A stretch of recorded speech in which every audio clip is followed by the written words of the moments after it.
Welcome to the Jackson Gage Collective, the world's most intriguing podcast. Sent from a galaxy far, far away to bring hope and liberation to the minds of the mentally enslaved people of Earth. Here is your host, Jackson Gage. Hey, what's going on, guys? Welcome to the Jackson Gage Collective. My name is Jackson Gage, and this is my podcast, man. And this is the About episode. As you know, there's About episodes on most podcasts. And later on in this episode, in a few minutes, I will tell you my story and some of the things that may interest you about me, that may connect you to who I am and help you resonate with me. But first, I kind of wanted to tell you why I'm creating this podcast. And, you know, I'll let it be known that this is kind of a blossoming idea for me. It's not just a strictly niched idea. It's I just want to create and kind of grow as I create and let it expand into whatever it will be, you know, and you can help me with that as the listener, as you give me feedback and we can turn this into something where we all benefit from it. Right. So if you didn't know, in 2016, I had another podcast called The Increased Life with Jackson Gage. And that's actually still on Spotify and iTunes. And that was an inspirational podcast where I spoke. I only did 10 episodes. I was in Hawaii at the time, and I had some personal issues come up after about the 10th episode where I just didn't have the drive to sit and create because, you know, this type of creation, although it's my passion and I love doing it, it takes a lot of time. It takes a lot of effort. It can be more than a full-time job as far as time put in if you allow it to be, which for me, there's no complaints behind that. I could spend 40 hours a week, 50, 60 hours a week working on creating videos, interviewing, podcasting, because this is what I enjoy doing. This is my art form, right? This is my art and I love it. So anyhow, I had this podcast. I was starting to learn how to interview people. I was pretty nervous, and you can, if you listen to it, you might be able to tell, you might not, but I was nervous interviewing people. It was almost like public speaking. I was interviewing some people that I've never met before, some authors, some speakers, some coaches. And it went over well. I got a significant amount of downloads for such a small amount of episodes, and it was going well. I was promoting it well, but like I said, I had some personal issues come up, and I just didn't have the energy at the time. I went into a kind of a depression, which is something I've battled with, and I'll tell you more about that later in this episode. But and the second reason, I was not really filling that podcast because I kind of painted myself into a box. And at that time and we all learn and we grow, but at that time, what I was doing was I was trying to, and it was kind of subconsciously, I was just doing this thing where I wasn't completely letting myself out to the world. You know, I wasn't completely being myself. I was hiding certain things that may offend people. Certain thoughts that I have or ideas or values that I have that some people might not agree with. And I was just doing the complete positive, get inspirational stories out of people and share that, which is a good idea. But for me, as an artistic, creative type of person, that's a box for me. I want to be able to just create whatever I want, any type of entertainment, you know, whatever I'm interested in. I want to draw that out of the world and then give it to you as a gift, you know, give it to the listener as a gift. And hopefully you can get some type of value out of it. So I decided that if I do make another podcast, I will just make one where I can be myself and do the things I love and share the things I love with you. And, you know, hopefully you can get value out of that. And so that's what this podcast is. This is a passion project for me. If you know me, if you don't, first and foremost, this is about personal growth and development of ourselves into our most authentic self. So if you can get anything from listening to this podcast and listening to these episodes, what I want you to get from the strongest gift that I'd like you to get from this is the inspiration to be yourself, the inspiration to live an authentic life and do the things that you love, you know, the inspiration to step out of the box that you've been in your whole life and step into the vision that you have for your life. And we do that in many ways, right? We can do that, you know, mind, body, spirit, through health, through, you know, whatever it may be. As we learn and as we grow as a person, we attract, you know, the world kind of opens itself up to us, and the vibration that we put out to the world will be matched. Like whatever we become, for instance, if you're living if you're living a negative, shitty life, you're always unhappy, you're constantly mad at people, you're drinking alcohol all the time, no judgment. I don't drink alcohol, but, I do smoke a little weed. I haven't smoked at this point. I've taken like an 8-month break from marijuana, but I do enjoy marijuana, and I'm a proponent of marijuana as a medicine and, as a spiritual, kind of a spiritual sacrament to get introspective and to figure out where you can be better as a human, right? Where we can fix ourselves. And if you're living a life where you're negative and that your world around you is going to match that vibration. If you look around and you don't like the world that you've created around yourself, because we are the creators, I am that I am. We are made in the image and the likeness of creation, of the creator. And I'm not a Christian. Although I do love Jesus's teachings, and I do love Buddhist teachings, and I do love Lao Tzu, and I do love Wayne Dyer and Deepak Chopra, and the list goes on and on. Any wise man, that Khalil Gibran, any of these wise teachers who have Rumi, any of these wise teachers who have walked the earth, even now, Joe Rogan, he's a wise teacher. 1,000 years from now, they'll be looking back at some of the shit he said and saying how great of a teacher he was and how many lives he influenced, right? Any of these great teachers, you don't have to pick one. You don't have to pick one and then shun the rest, right? You can pull from all of these great teachers and help that, and take what you learn and let that develop you into the person that you want to become, right? But if you're putting out negativity, your world is going to be negative. And whatever your world is showing you right now, whatever is in your life right now, is a direct reflection of the person who you've become. So if you want your life to get better and you want your life to look successful to you, whatever success is in your eyes, you have to develop yourself into the person who can live in that vision, right? And as you develop yourself, the vision will appear around you. The vision will make itself known to you, right? But it takes a lot of work on you. And that's the mission that I've been on in my life. And that's the basis of this podcast, right? Whether it's whoever I talk to, right?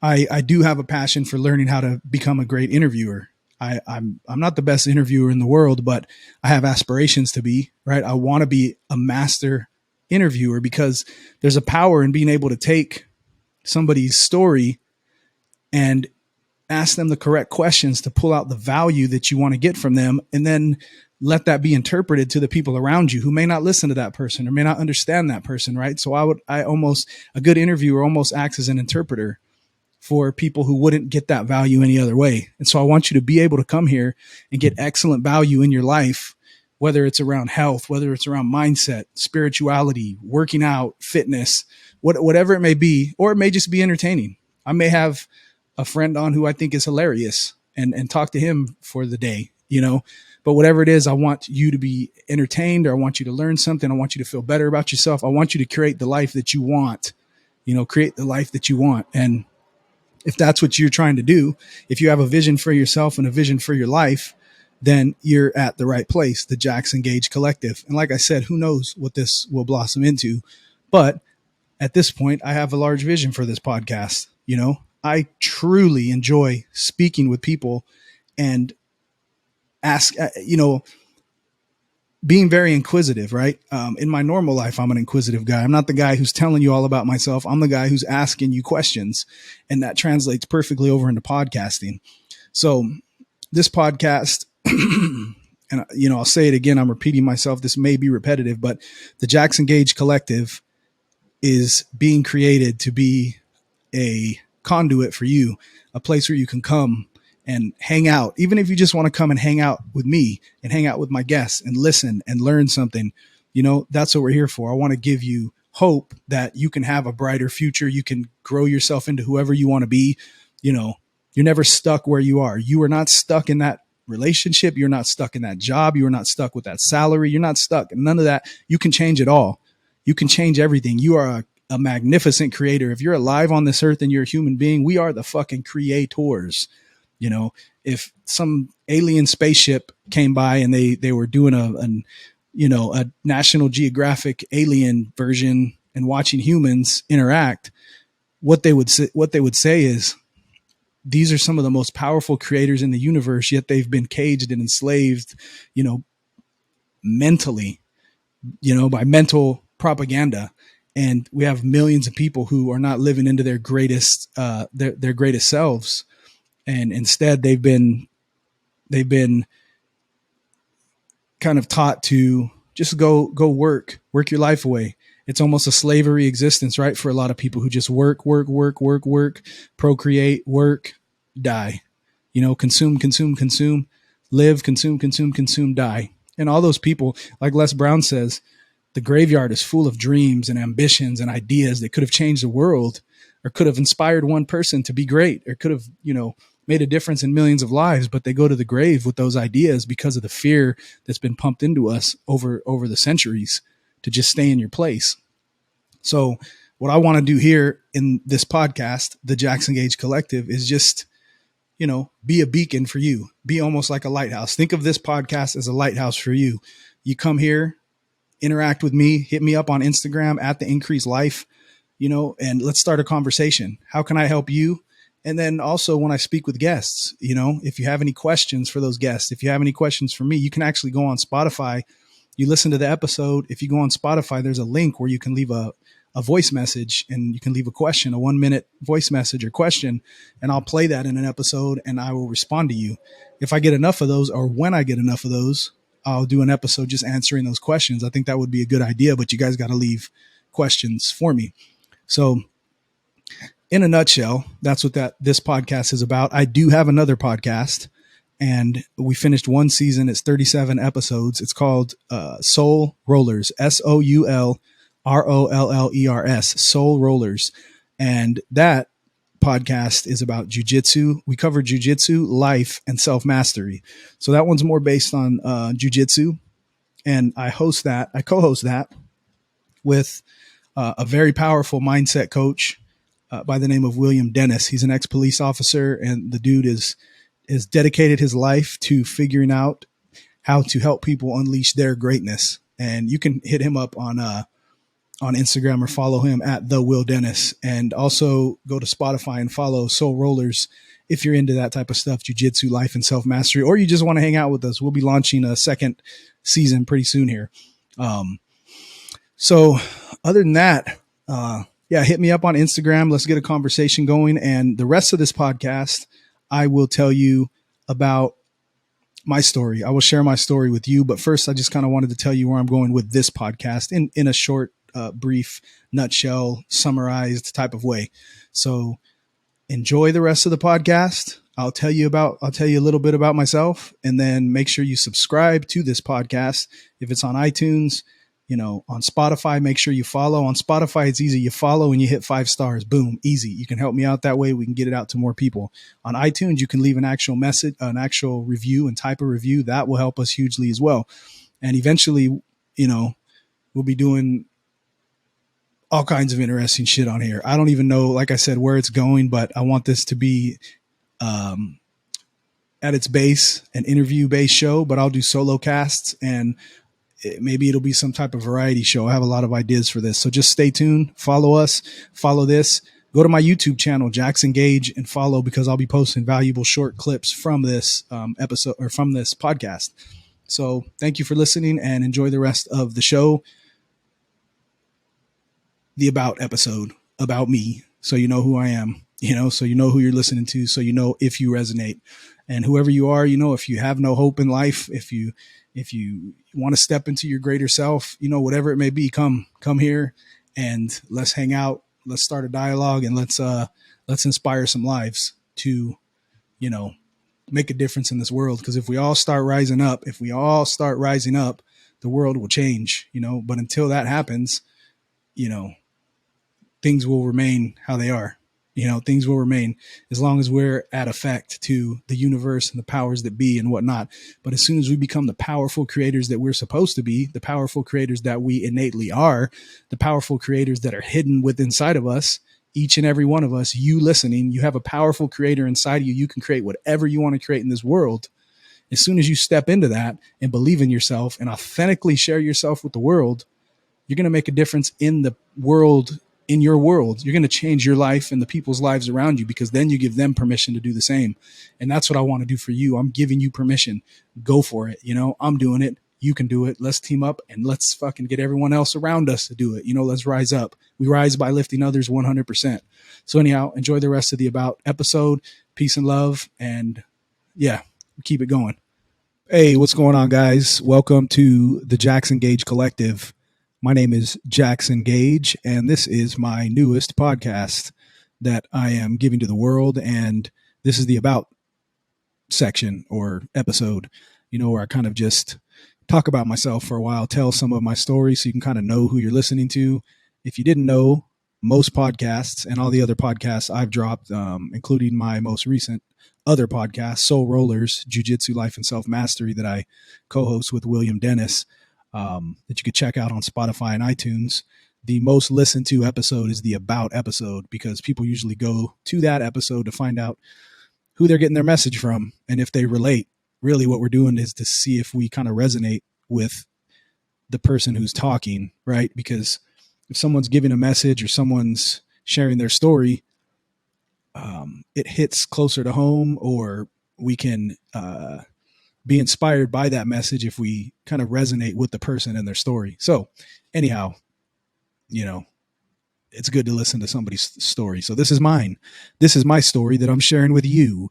And this is just off the top of my head, off the dome, freestyle storying. And if you have any questions about any of this, make sure you hit me up on Instagram at The Increase Life, or you can leave an audio message through Spotify and I will respond. I'll play your message on the show and then I will respond to that question or whatever it is.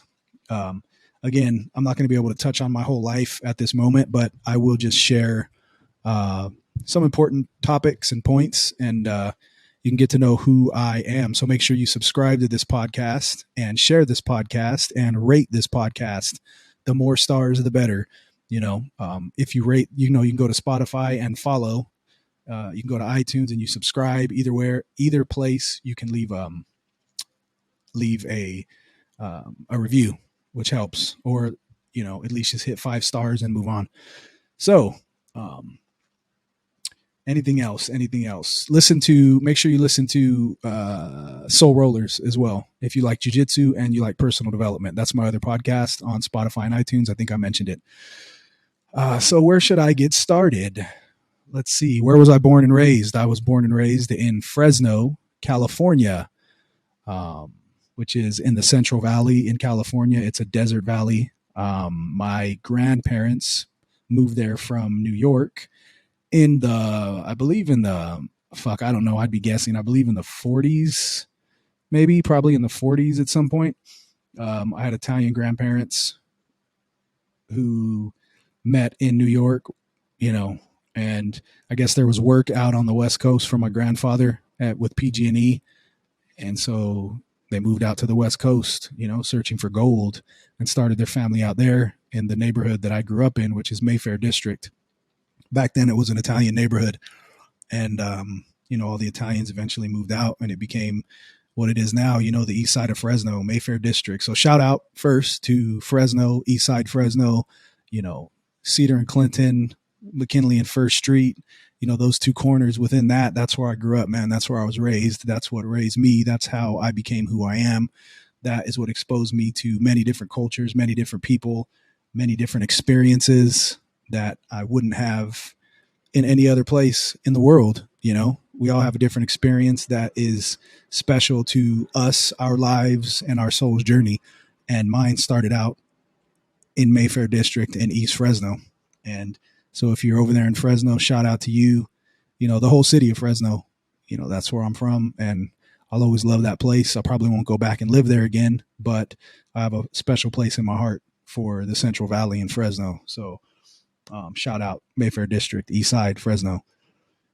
Let's see, born in Fresno, and, I was raised there in Mayfair District by my mother and my father.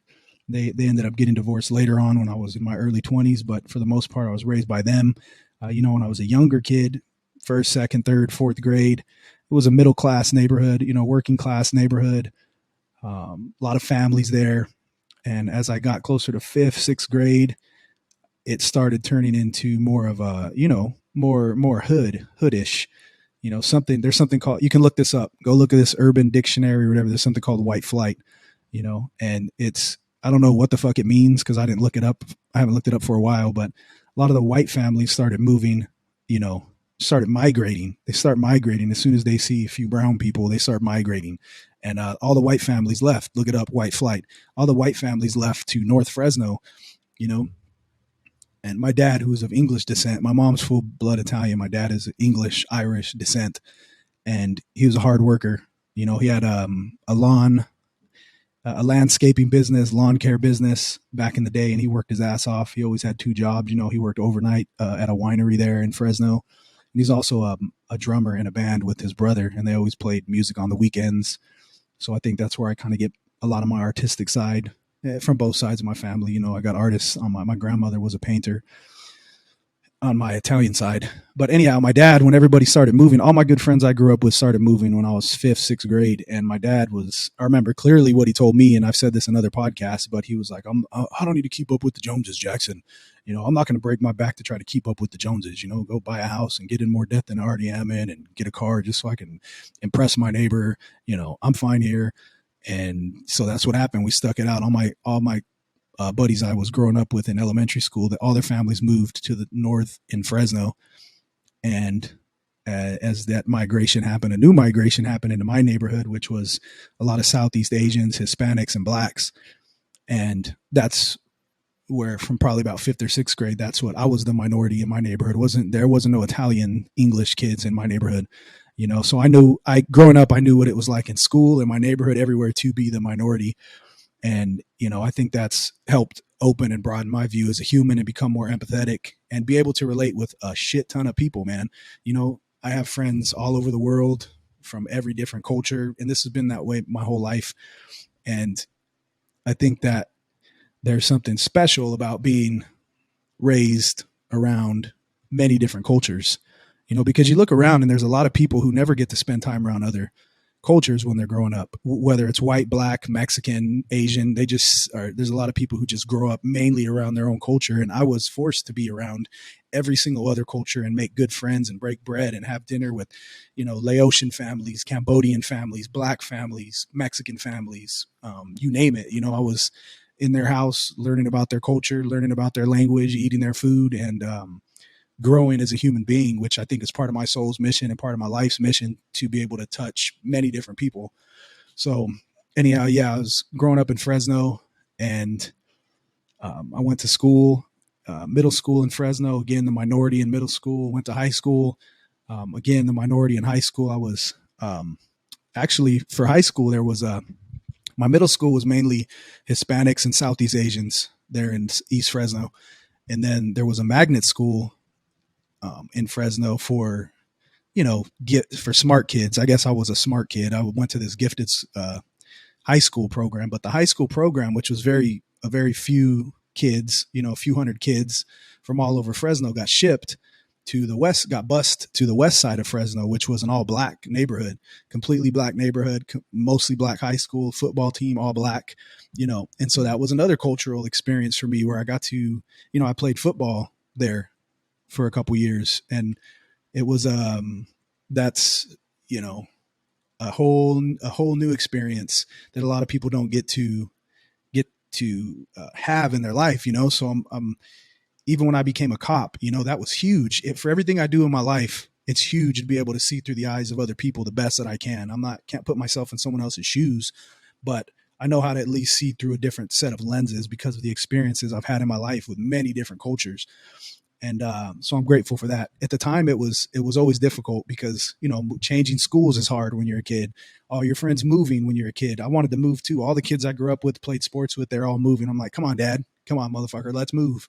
Let's go. Everyone's moving. Let's move. I didn't care about any of the stuff going on in the political climate or whatever the fuck was going on. I just wanted to move so I could be with my friends. But you learn that change is inevitable in life. And if you just sit in your comfort, you're never going to grow. And this narrative has repeated itself in my life, as you'll see as I go on here and tell more of this story. So let's see. Oh, one important part about my growing up was probably when I was 12 years old. My dad was into personal growth, spirituality. He was raised a Catholic, but something important that he told me when I was a kid, because I asked him, what is God, Dad? Because they never forced me to go to church. My parents never forced me to go to church. And I saw the other kids going to church on Sundays and, following along in line, like Whovillians. And I asked my dad, what is God, Dad? And my dad, who was raised in a very strict Catholic family, super strict with all the ceremonies and the robes and the songs and shit, the kneeling, the fucking benches, I've never been in a Catholic church other than for a wedding, but I know they do a lot of weird shit. And no offense if you're a Catholic, but you guys do some weird ass shit. Think about it. Look at it from the outside. It's really strange. And my dad said, God is not something I can tell you about. God is something you have to find on your own. And God is something you will find on your own. And that was when I was 10, 11, 12. And that really set me off on this journey of life that hasn't ended yet. My dad giving me that one answer has set me on the journey of life for me. We're all on our own soul's journey. That sentence was part of my destiny as I move along. And so I started really digging into it. I started reading about God. My dad had books all over the house, a lot of spiritual teachers from the 90s, Deepak Chopra, Wayne Dyer, Don Miguel Ruiz, who's the guy that wrote Conversations with God? Neil Donald Walsh.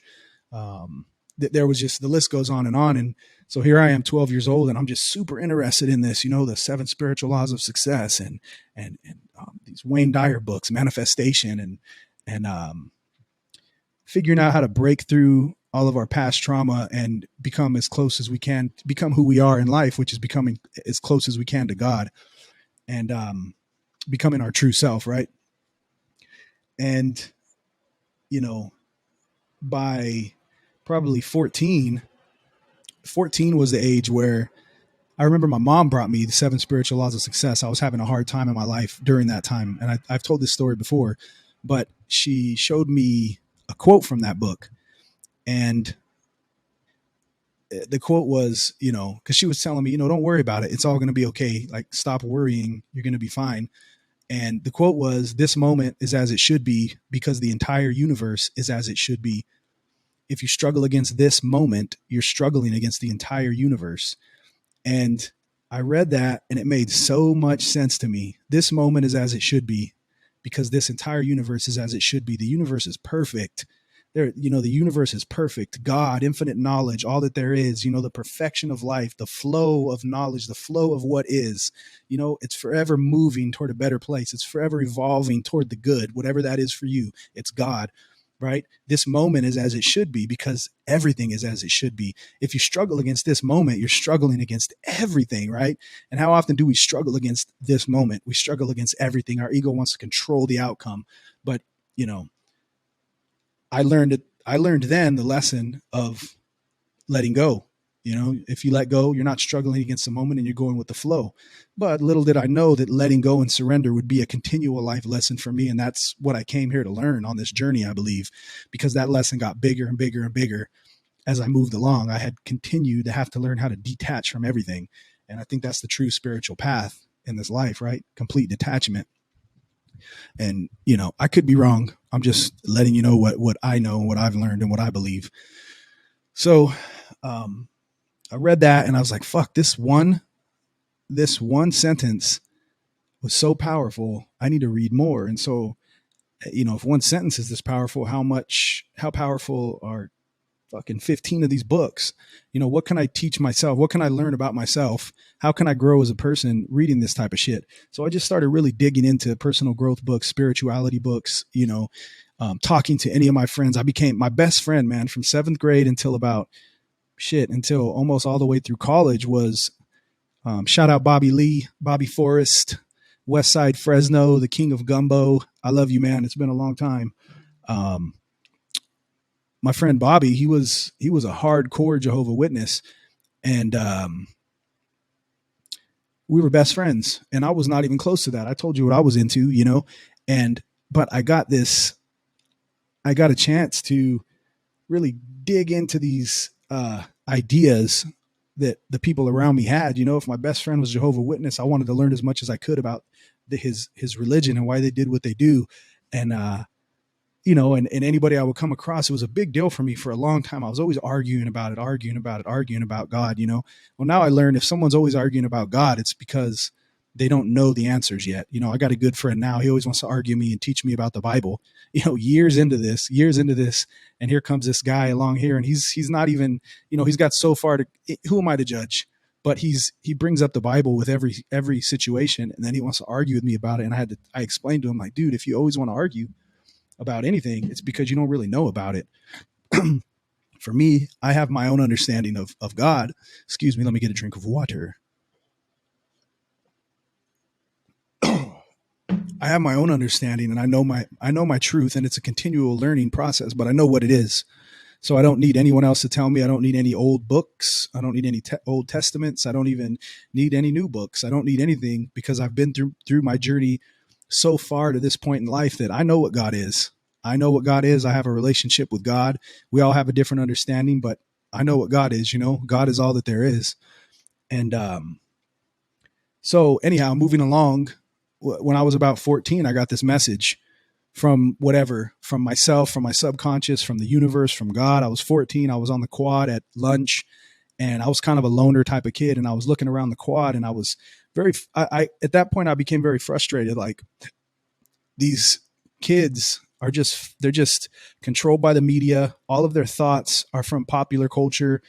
And if they're not from popular culture, they're from some other place. And most people, kids, because those are the people I was around, they don't think for themselves. They're doing what their parents have told them to do.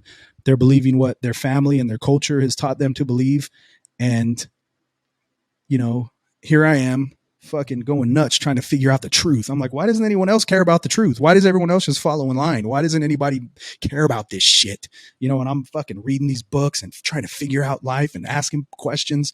And this is just my path. We're all on our own journey. I'm not special because of this. This is just the path that I was on, and I've been on.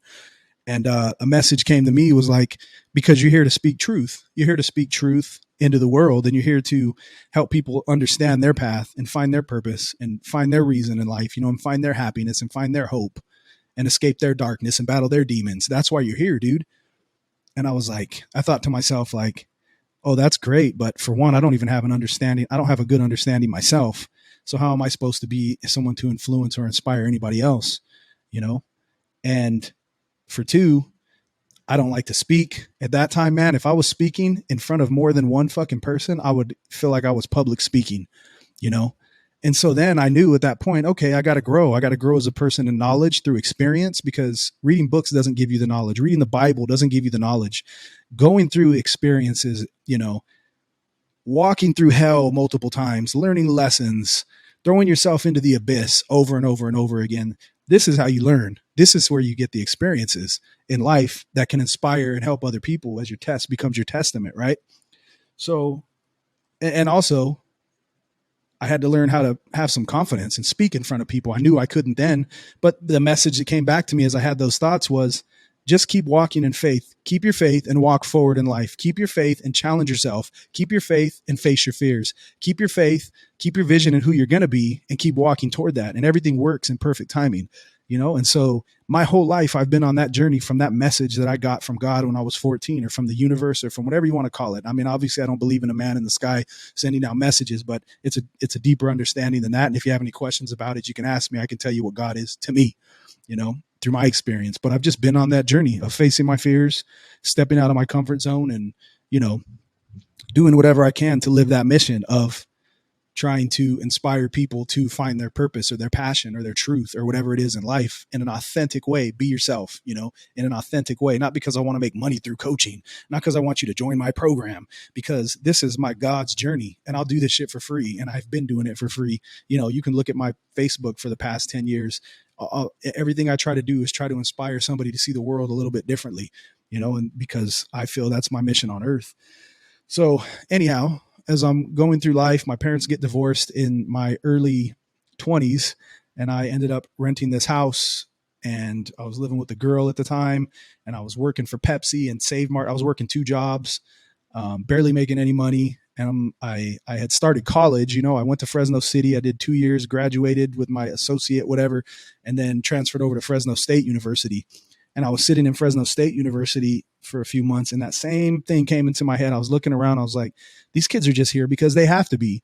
These kids, the majority of these kids are here because society tells them to be. They don't even know what they're doing, why they're here, what their purpose is, what their mission is, what their passion is. They're here because they have to be. And that came from me just observing and listening to these kids, And so I was like, I don't want to do this. I don't want to be here. I was there because I had to be. I was there because that's what society said to do. I was always told, well, you go to college. You can go to college and get a good job, And I wasn't.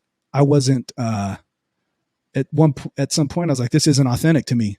I'm doing this just to do it, And so I decided, fuck it, I'm going to become a police officer at one of the most, violent cities in California at the time, because I figured that's something where I could make really good money.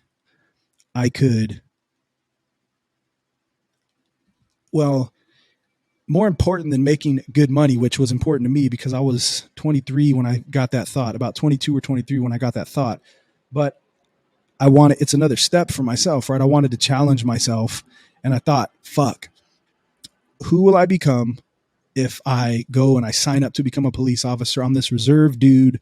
I'm not the life of the party. I'm very quiet and solitary human being, very much into, being alone and thinking and thought. And that isn't me, but I will grow by miles if I step into that role. So I put my mind to it. And at 24 years old, I became a police officer. And that was probably one of the biggest adventures in my life.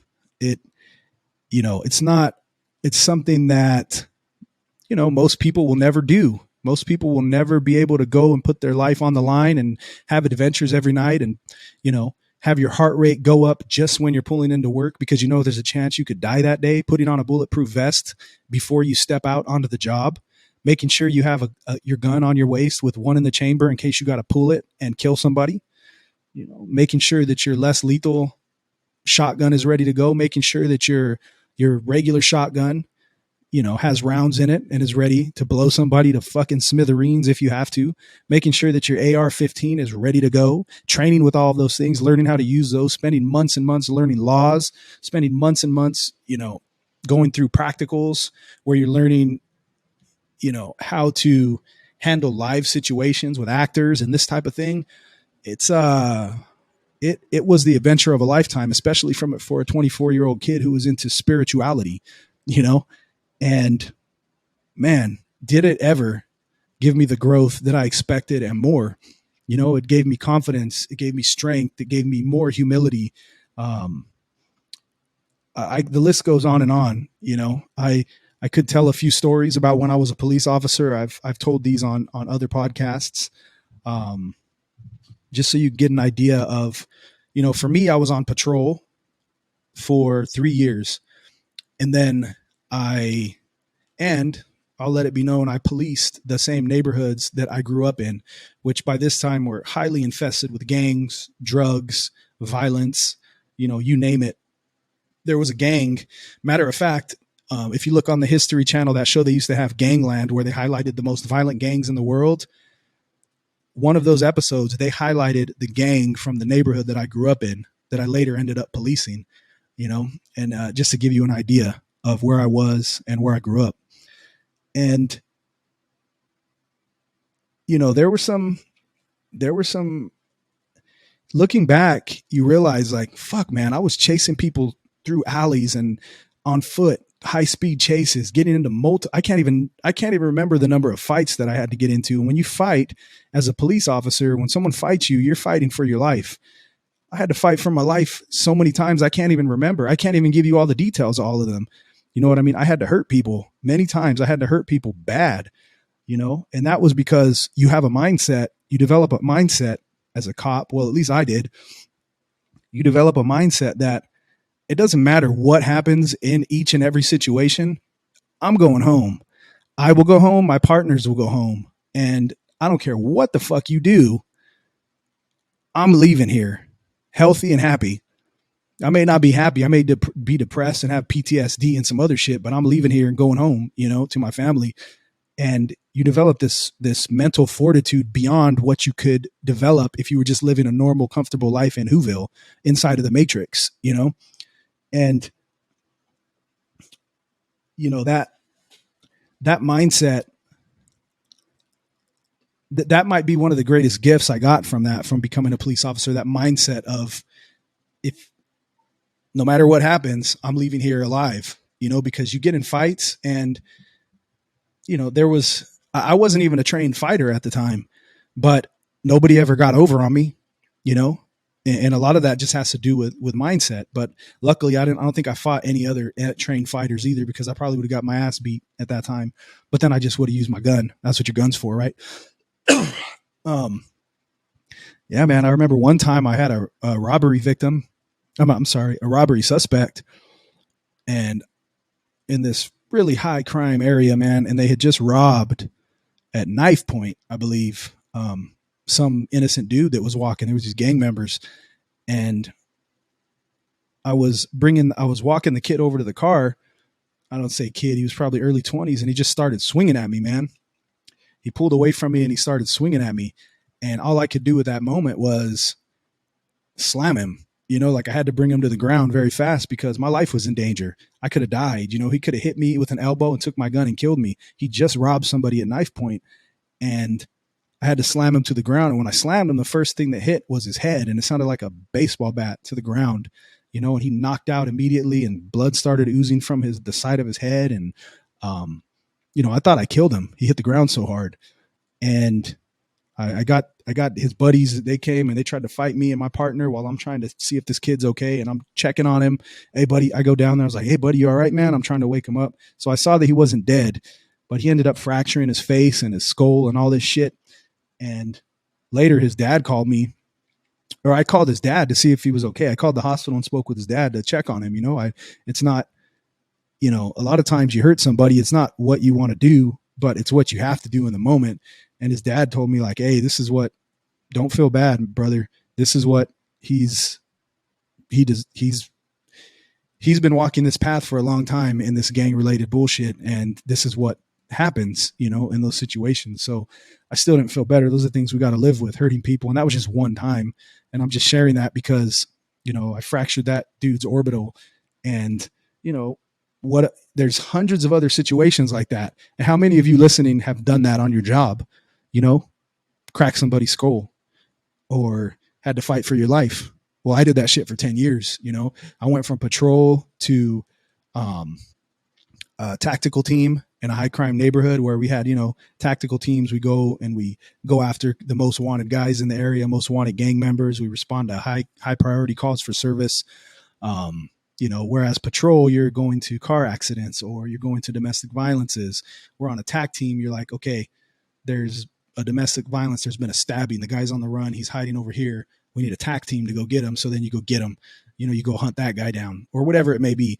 So I went from a TAC team to a gang unit, to gang investigations, to a violent crime suppression team where we responded to violent crimes. All we did was respond to violent crimes. And if we weren't responding to violent crimes, we were hunting down the top 10 most wanted violent criminals in the city. And I was the leader of an 8-man team at that time. I was the team leader.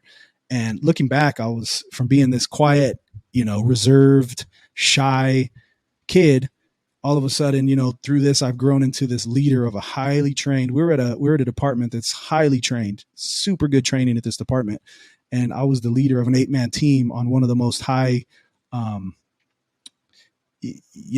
level teams in the city.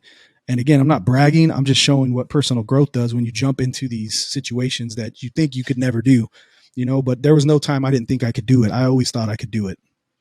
So there came a time where, well, actually, when I was a cop, I'll share some more of this. And if I'm going too long, I'm sorry, but hopefully this is interesting to you.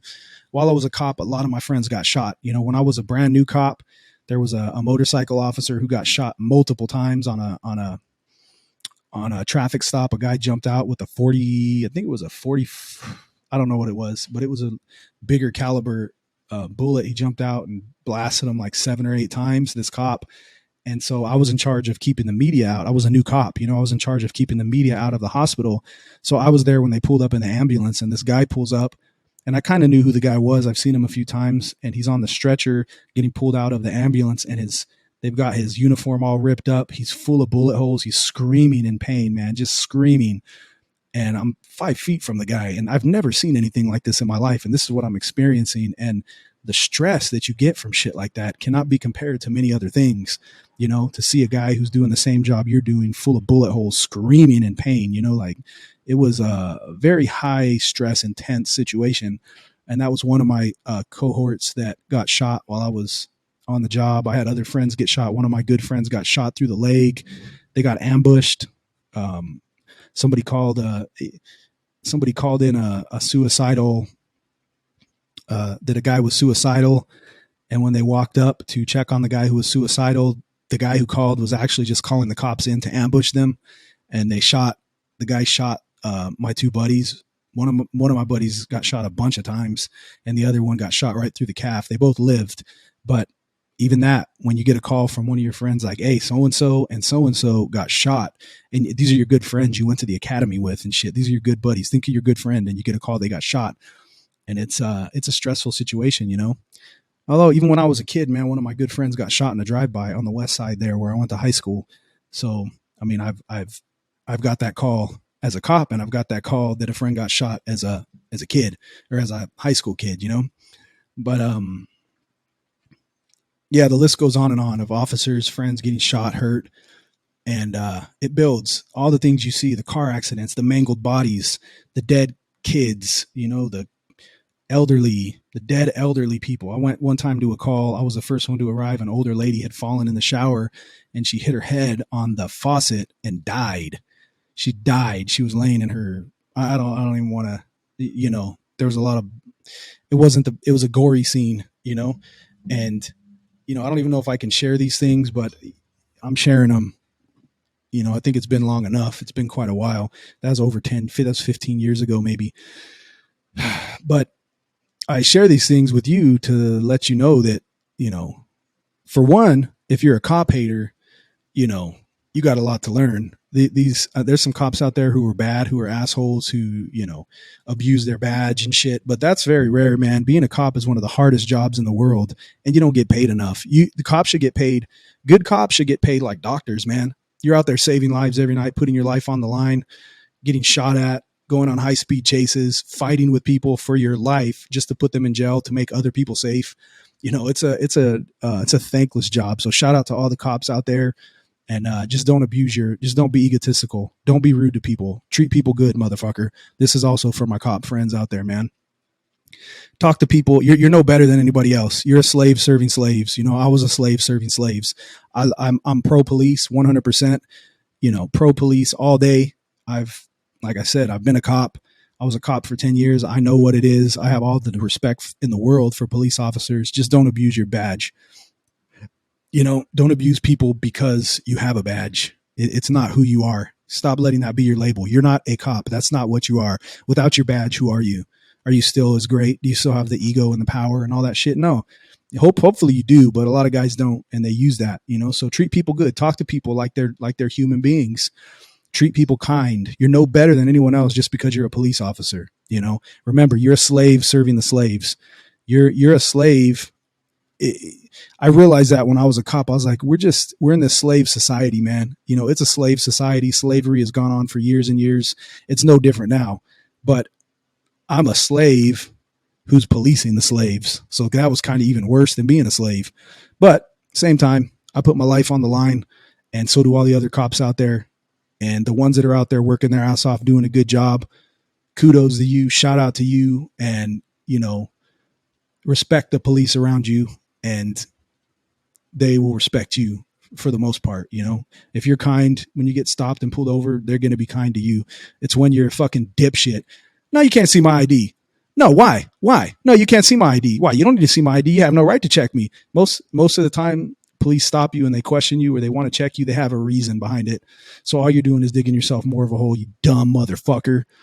So other than that, let's keep moving forward. So when I was a cop, I got married. I was young, and I thought getting married was what I was supposed to do. I met somebody that I was really attracted to, and we were attracted to each other, and we had fun together. And so we got married. She had a daughter at the time who was 1 year old. So I raised that daughter as my own, her whole life, and then we had our own daughter who is the, you know, who has changed my whole life, taught me what love actually is, you know, and that kid is that's my reason and that's my why. And there's nothing more important to me than my daughter.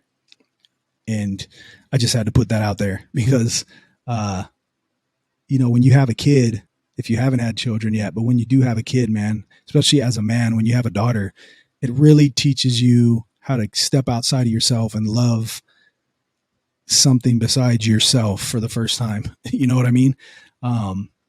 So yeah, there's nothing I wouldn't do for my children. And I've spent the last 18 years as a full-time father, and I'm proud of that. That's been another growth aspect for me, you know, despite all of the fucking problems that I've had with with their mother. I've dedicated myself to something, you know, greater than myself, which is raising other human beings to go out and be a light in the world. And so that's something that I've done. I don't want to go too far into parenting and that type of shit, but in this podcast, I will go into parenting. And if you have any questions about that, especially single dads out there, man, single fathers who are going through it, especially single fathers of daughters. I know how difficult that can be, especially when the mom is a twat, and makes it hard for you, you know. Don't give up. Don't give up on your children. Don't give up hope. Don't give up on your daughter. Keep fighting for your kids.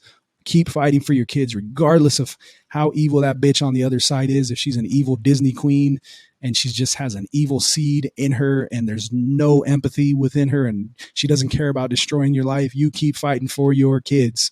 You keep moving forward and be there for your children. Let them know that you're going to fight for them, you know. And even if you still have your kids in your life and you're doing your best, just give them all the love you can. Never give up on your children, man, you know, and just know that there's other fathers out there who struggle with being single fathers.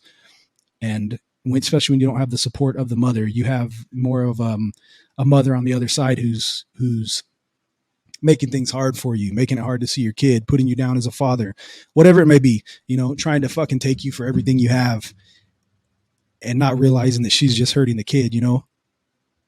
They're out there, man. Those women are out there. You're not alone. You know, I've been through that type of shit. So make sure you hit me up at the Increased Life if you need to talk about it. You know, I'm an open book when it comes to this shit. I can't really share all the details of these type of things, but you know, I've had my struggles with being a single father and I've never given up on my children. And me and my daughter have an excellent relationship that can never be broken. And so shout out to you, my daughter. Love you, girl. And shout out to all the fathers out there who are doing their best to be good dads. With all that being said, let's talk more about, okay. The next thing that happened when I was a police officer was, well, one of the last big incidents that happened was a shooting. There was a guy that was wanted for a misdemeanor warrant. He was out there in the country in the boondocks in a fucking, in a tin, you know, what is it? Trailer. Yeah. He lived in a tin trailer out in the middle of some tall buffalo grass. And he was wanted for a misdemeanor. A couple of deputies went up to arrest him for this misdemeanor, knocked on his door. He shot both of them through the door. I think he killed one and he injured the other one. TAC team showed up. This was outside of the city that I worked in. It was in one of the surrounding cities. A TAC team showed up, and on that TAC team was one of my closest friends.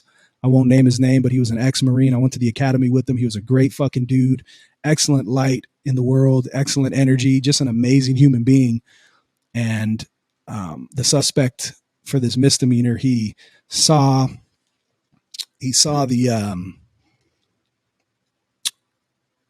house was surrounded by this TAC team after he shot these two officers, and he looked through the window that he was at with his sniper rifle, whatever it was, like a 223 round.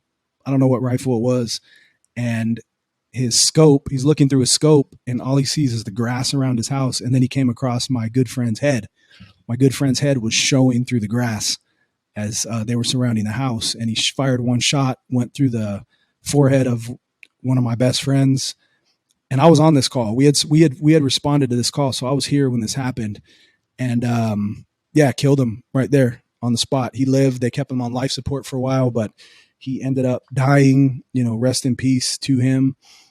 And he left a young wife behind at the time. And yeah, I remember going in when he was on life support and saying goodbye to him, holding his hand. His poor young wife, she was in there, and she was in a happy, positive state that we had come to see him, even though he was on life support and going to be gone.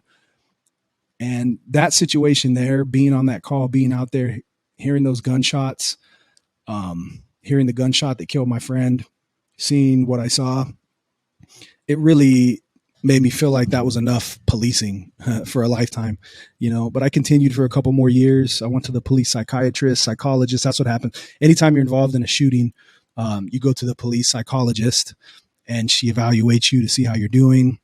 Well, this time I went to get evaluated and I already had multiple physical injuries at the time that were accrued during fights and things that I had on the job. And she told me that, she diagnosed me with PTSD, post-traumatic stress disorder. And she told me that I should retire. And a lot of guys hear that they should retire and they fight it because they want to work until they're motherfucking 70. But for me, I was like, man, 10 years was enough. I didn't want to do that for my whole life. I didn't want to stay in that city. I didn't want to stay in that job. I got to a point as team leader of that violent crime suppression team that I was on. I was like, this is all I really want to do here. I don't want to promote to sergeant. I don't give a fuck about that. I don't give a fuck about the accolades or the title or any of that. The money, I don't care about that. I want to grow as a person and do other things, travel the world, do the things I love, have more experiences, live in more cities, be who God meant for me to be, not be the title of police officer in one place until I'm fucking so old I can't do shit. So she gave me the go ahead and said, you need to retire. And I was like, say less. You're going to pay me the rest of my life. Okay, I'll take it, and I was diagnosed with PTSD. I suffered really bad with depression for years after that. And PTSD hits everybody differently. Some people have anxiety. Some people have depression, flashbacks, hyper sensitivity. There's a lot of different things that come along with PTSD. But for me, let me drink this water. Hold. For me, it was depression, man. I went into a really bad depression. And I remember a funny part, my wife at the time, the mother of my daughter, I had talked to her about it because I was having a hard time with the decision. Like, man, should I leave this? It's such a high paying job.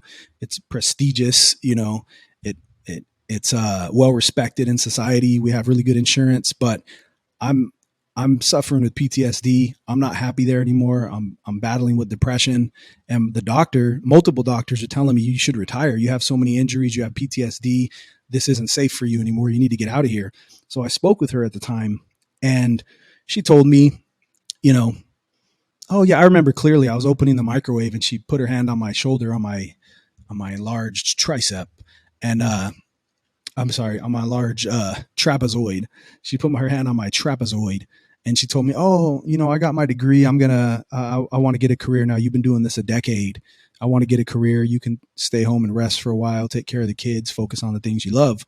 It's my turn to go out, and I want to go out now and experience, a career and whatnot. And I was like, okay. So, I went ahead and I'll rewind back to this decision and a mushroom journey that I had. But she,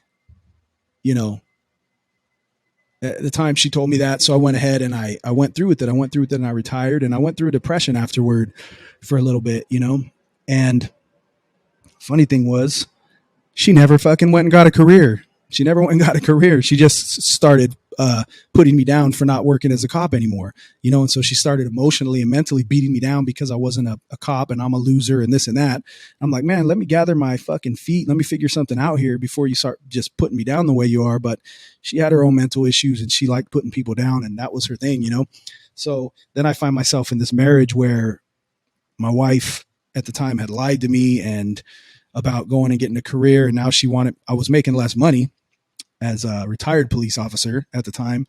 And so then she just dug in, started cheating, started fucking putting me down all the time.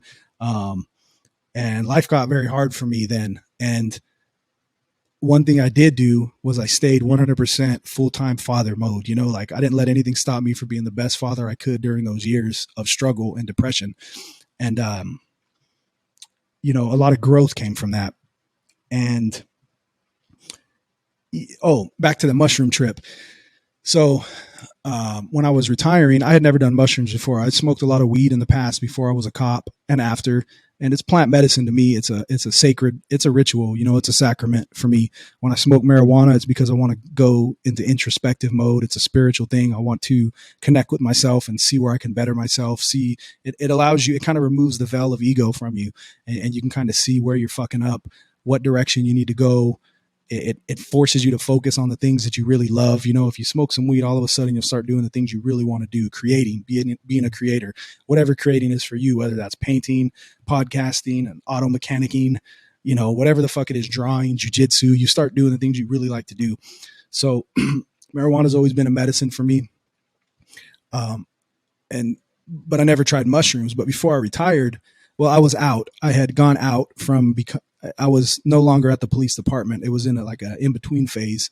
And I was really thinking about, should I do this or not? Should I do this or not? And I went up deep into the mountains with some mushrooms, and I ate these mushrooms, and it was the most religious, sacred, experience I've ever had in my life. Psilocybin mushrooms. All of a sudden I had this deep understanding of God, and it's nothing you can learn from a book. It's nothing someone can tell you about.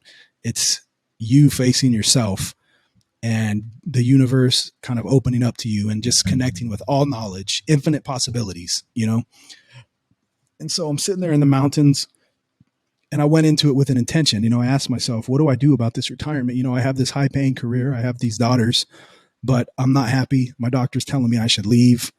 And it's time for me to grow. And I had this mission when I was 14, right? The mission that I had to grow into this person, who could somehow or another share a message with people. And being a police officer was not part of that mission. It was part of the journey to get to that mission, but it was not part of that. I couldn't be a police officer forever. I would never be able to step into my true self. And what the fuck are we here on earth for if we're not going to step into our true mission, purpose, and meaning in life? If we're not sharing our gifts with the world, if we're just working a job because we have a title and we're making money doing it, the fuck are we doing? You're wasting your life. You're wasting your life being one of society's bitches, So you're a slave. You're a slave. If you're just working for money and title, and you're not doing what you love, but you'd rather be up hunting in Montana, or you'd rather be up, driving race cars in fucking Italy, whatever it is you want to do, and you're not doing it, and because you'd rather be working this career that you hate, you're fucking wasting your life. You're going to look back one day and hate yourself. You're going to be lying on your deathbed all alone, like, motherfucker, why didn't I do the things I wanted to do? God damn it, I fucked up, Well, lucky for me, I was able to escape the matrix at a younger age. And I ate these mushrooms, and the message that I got was so clear. It was just, it painted these careers and this job and society is such a so unimportant. It's like, no, stop. Don't even worry about that. Follow on your path, don't struggle against the universe. This moment is as it should be. Continue to flow with the universe. Continue to flow with where you're going in life. Just let it go and flow, man. Like, let go of this career and this title and this ego and who you thought you were, because those things are not who you are. Your job and your title and your money, those are not who you are. If you let go of those things and all you have is you, who are you then? Who have you become, without these things? That's where your true essence is, and that can be a lonely place if you're not happy with who you are, at your core. And that's where happiness comes from. And so I was like, okay, I can do it. I can retire from this and move on, and I'll find something else in life, and I'll continue to work toward my mission. So I retired, and my marriage became more and more tumultuous because I wasn't making as much money. And I found out that my wife at the time was really, her whole life and the way she was raised was based on, how much money does your husband make type of shit. And that's not true love, So the marriage got worse. We ended up separating. We lived together for a long time with the kids, but it was more of a separate marriage. I was trying to keep my marriage together. She was seeing other people. But we lived together. I still paid her bills and shit. I know you're like, you sound like a bitch, dude. But when you want to keep your kids around, you sometimes you'll do some shit that you normally wouldn't do. You wouldn't recommend, you know what I mean? So within a couple of years of moving, we decided, because we remained friends, we kind of were like brother and sister after a while. And we just couldn't stand each other. And we decided, fuck it, let's my ex-wife, she went to visit a friend on the island of Kauai, and she called me up and she's like, Jackson, we have to move here. It's fucking beautiful. You know, it's magical here. And I was like, fuck it, let's go. One, because I was at that time, I was still trying to save my marriage. Little did I know that that was fucking impossible. And little did I know even more that I'm glad I didn't, because, you know, my life has opened up so much. The more I let go of those things, you know, the more I let go, the more magical my life has become. The more I've accepted the unknown as part of my life, the more of the beauty has unfolded in my life, instead of trying to hold on to this toxic marriage and this type of shit, you know, like a lot of people do. How many people are out there in a marriage they're not even happy in? You're not happy, but I'm staying for the kids, or I'm staying because I don't want society to think I don't want to look bad in society's eyes because I'm getting a divorce or I'm breaking up. I want I hate this motherfucker, but let's smile. Let's make everyone on Instagram think we're happy. Smile. You know, you hate your husband, but it's the anniversary. So you're putting, how we were doing then and how we're doing now and these beautiful pictures of us, but behind the scenes, you hate that motherfucker. You know, that's fake. If you hate the motherfucker, put up a picture that says, I hate this motherfucker, but I'm with him for the kids. You know, how many people do that? Zero. How many people would get love if they fucking did do that? You know, you would get millions of people fucking loving you if you were that honest. But, you know, most of you are pussies when it comes to being true about who you are. And if you stop that, if you become authentic, you can change your whole life. So anyhow, moving on. So we fucking sold on the course of growth, right? On the course of personal growth, we sold everything that we owned, everything from a whole life in that city of Fresno. We let it all go. And me, my ex-wife, and my 2 daughters took 3 bags each and fucking flew to Kauai and moved there. You know, I remember arriving. What an adventure, arriving with my 2 daughters, and all they have, they're pulling their little baggie, and they got 2 backpacks, and it was hot that day, and their little red faces, and we're on Hawaii now. We sold everything and we moved here. You know, we figured it out. We didn't even have anywhere to live until like a week before we flew there, and it was a 6-month plan. You know, we got duped on our first. I paid a lady $1,200 for this an apartment, and she had showed she lied about the pictures. This fucking dumbass bitch.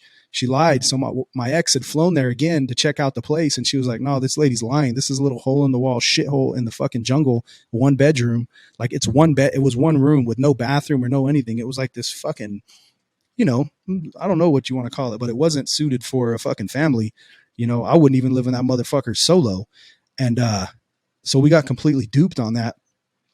And luckily, within a week before we moved, we kind of trusted the universe, and we got our hands on a beautiful home, a beautiful 3-bedroom home on Kauai with this amazing deck with a hammock on it. We had like 3 or 4 mango trees. We had cacao trees. We had macadamia nuts. We had limes. We had lemons. We had papayas.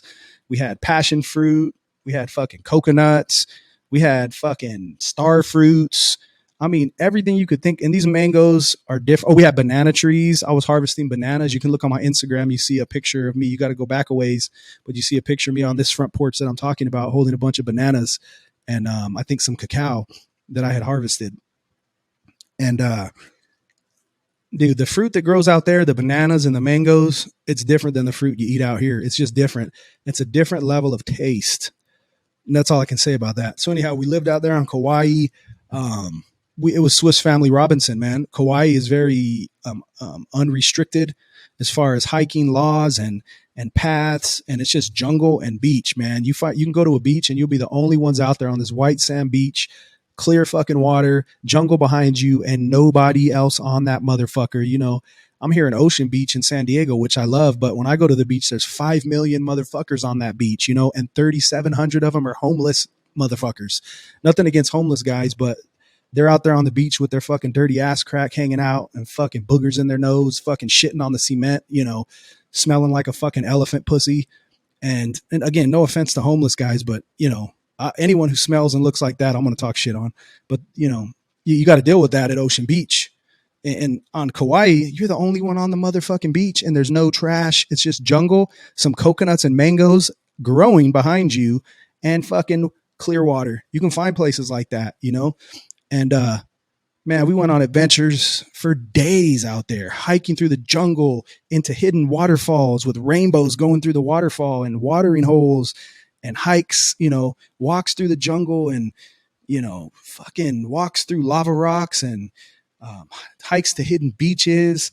There was one time we went out to this beach that was through this, like there was this jungle and then it was like a bunch of pine trees and there was this beach and it was just me, my ex-wife and my two daughters. And there was nobody out there, man. Nobody. You're in fucking the wild. You're in the fucking wild in some of these places. There's no lifeguards, and we got fucking, my daughter starts screaming and I was like, what's that stinging around my neck? And my littlest daughter had just got stung up all over by these Portuguese man-o-war, jellyfish. I got stung. My ex-wife got stung. We had to run her to this fucking subway that was we had to hike her back up out of there while she's screaming, find our car, which was parked way at the top of this hike, drive her to the nearest place, which was a Subway. And they had lemon that was already cut up for people to get stung by jellyfish, and we poured it on her and it went away right away. But it was a fucking 45 minutes of screaming before that. It sucked. She was little too at the time. And, we swam with sea turtles not on fucking tours. We didn't go on tours with tour guides. We just went out in nature and found this shit. Free diving with these big greens. They're called Honu. I think you pronounce it Honu. The endangered green sea turtles out there on Kauai. And at this big ass reef that's out there, we went snorkeling and found turtles. You can find pictures of me with these turtles on my Instagram too. Man, we just did all kinds of my older daughter, she just took up surfing and she learned how to surf out there. We put my daughters into local schools. A lot of people, transplants, move over there and they put their kids into private schools. Again, with the fucking, the fear, right? They move over there and they're like, oh, we want to put our kids in school with other whites, so you move out to an island, but you put your kid in a fucking Christian school, Kauai is a captured land, right? That, check out that Chronic song, Captured Land. Hawaii is a captured land, right? Captured in the name of Jesus Christ and shit. So, you want to put your kids you want to move out to Kauai for an experience, but you want to put your kids in school with all the other white kids in a fucking Catholic school. So for me, and my ex is half Mexican and I think she's half Scottish, but she looks Latina. So my daughters are, Mexican and Italian and whatnot. And we put them in the most local schools you can find. And they got to go to school where they were the minority, just like I was when I was younger. They got to go to school with all Hawaiian kids. And what a fucking experience that was, man. What an amazing experience that was for my children who now see the world completely differently because I decided to move them to a deserted, one of the most remote islands on earth, the island of Kauai, and put them in school with the local Hawaiian children where they got to learn Hawaiian and they got to learn my little daughter was in the ukulele fucking concerts and shit. She playing the ook and her best friend, she has a best friend over there. One of her best friends lives on Kauai. They went recently. She went with her mom recently to Kauai and she stayed the day with her, her good friend who she learned hula with when she was there. I have video of her doing fucking hula, performing hula. And, for the rest of her life, man, she has friends out there on Kauai. She can go out to Kauai and she has local Hawaiian friends who will welcome her like family, just like I do. I made good friends with two of my best friends in the world are out there, man. Shout out Samson and Vaughn. Samson Raposo and Vaughn Nebry. Those two motherfuckers are two of the coolest motherfuckers I've ever met, man. And they're local dudes, local Hawaiian dudes, And I feel blessed I know anytime I go out there, those guys are going to welcome me to their island. And the things I've learned, the time I spent with the people out there, man, it was a magical time, man. It was a little over 3 years and I wouldn't trade that for the world. We moved back. We moved there in 2015. We moved back in 2018, I believe. And the reason we moved back was because, baby mama wanted to move back. I don't know what the fuck her reasoning was, but she wanted to move back. One of the reasons was just the opportunities for the children. We wanted to get them back to California. So there wasn't, because it was such a remote, Kauai is a remote rural. It's very rural. It's country. You're living in the country, very country, not a lot of opportunities. There's hiking, there's jungle, and there's beaches, and not much other shit going on. There's a few things, surfing. That's about it. And, a little bit of a tourist industry, but there's not anything else. There's nothing, for me, it was fine. For them, it was fine. And I think they would have been fine growing up there, but I wanted, just like that was an amazing experience, why not give them another amazing experience? And so we decided, let's move to San Diego, because we're both from California, and we decided if we're going to move back to California, let's move to the most beautiful area in California, which is San Diego. And the weather's always perfect. The city's beautiful. It's right by the ocean. And a lot of the places, like the place I moved, Ocean Beach, was reminded me a lot of Kapa'a, the town that I lived in on the east side of Kauai. So we moved back to San Diego. Started life here. Big difference, man. You come to San Diego and you put your kids in school here, and all of a sudden you see society fucking start digging its claws into your kids. It's a lot different. The materialism shows itself. It's California, right? The materialism shows itself. The pressure of looking a certain way, the pressure from the other kids. It's a lot different. In Hawaii, your kids accept each other. It's a different vibe. It's like everybody's family. Out here, I started seeing, you just see the difference. Nobody waves. Everybody's in a hurry. On Kauai, everybody's very nice to each other. Everybody in traffic lets everyone else go. It's a totally different world. But again, it's a great experience. It was a great experience to bring my kids back here to San Diego. Again, during the time we were in Kauai, we were living together. We were still separated as far as my marriage. We were separated. I had caught her too many times, seeing too many different people, and we just did not get along. And I was just sticking around, putting up with that bullshit for my daughters. And, at some point I realized all they're going to do is repeat this. They're going to be with someone they don't want to be with because they're seeing me do it. And so after about a year here in San Diego, we decided to separate. And that was a whole thing in itself. That was a whole learning process in itself, right? When you're married for so long and you're raising kids, and then all of a sudden you're separate, and you got to figure it out. How you're going to do that with your kids, how your kids are going to handle it when they're young. It's hard, man. That's a hard fucking process, but it's better for your kids because eventually they saw us both happier than we were when we were stuck with someone that we couldn't stand, And, so right before she had decided she's going to move out. I had found out later there was some dude who was getting her, she was seeing while we were still living together, who was going to get her an apartment or something. So she, before she moved out, I had planned a trip to the Amazon to do ayahuasca because I wanted to just get realigned with my life and my purpose and figure some shit out. I was still battling with depression and this type of shit. And so I took a solo trip to the Amazon, to Peru, to Lima, and then to Iquitos, Peru, and then deep into the jungle to do 5 nights of ayahuasca. And I'll tell you quickly about that.